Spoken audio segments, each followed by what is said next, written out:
Ready for problem number 13. This is probably one of the simpler problems. I'm sure you can all solve it. It says to use the square root property. So all I'm going to do is square root each side as my first step. So on the left side, I get 2x minus 1.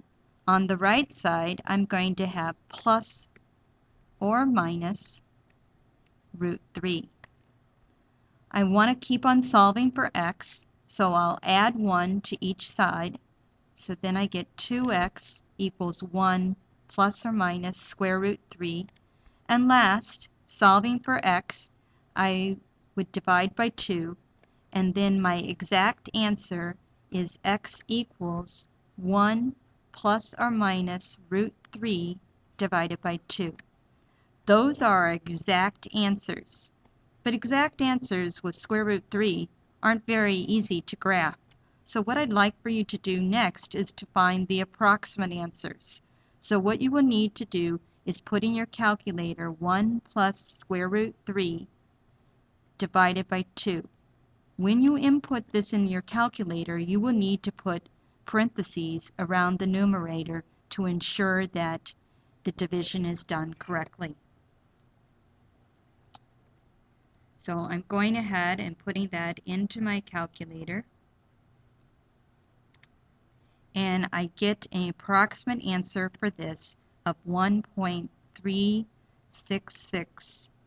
It says that I want to approximate my answer to the nearest tenth, so that means I'm going to round it to 1.4. Next I'm going to do 1 minus root 3 divided by 2, making sure I put the parentheses in the numerator.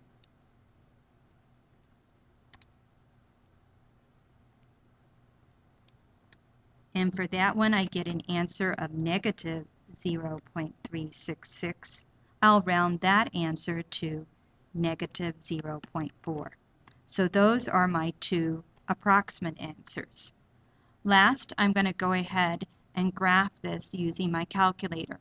So when you put this into your calculator, put the left side as y1, put the right side as y2. Then carefully copy the points. So this is my y2 value, the 3, and then if I want my y1, okay,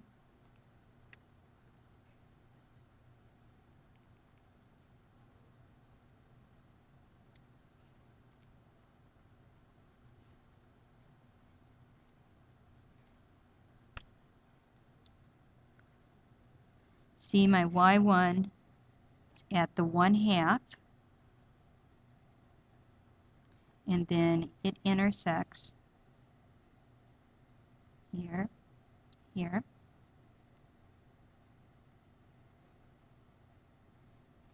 Then if you'd like to use your trace button with your calculator, you would be able to trace, and if you trace and you find the point of intersection, you would get right here an answer of x equals 1.4, and here you would get, when you did the intersection using the trace, of approximately negative 0.4. So that proves that you did the problem correctly. You could also use the intersection button on your calculator as well, but just tracing would give you the approximate answer.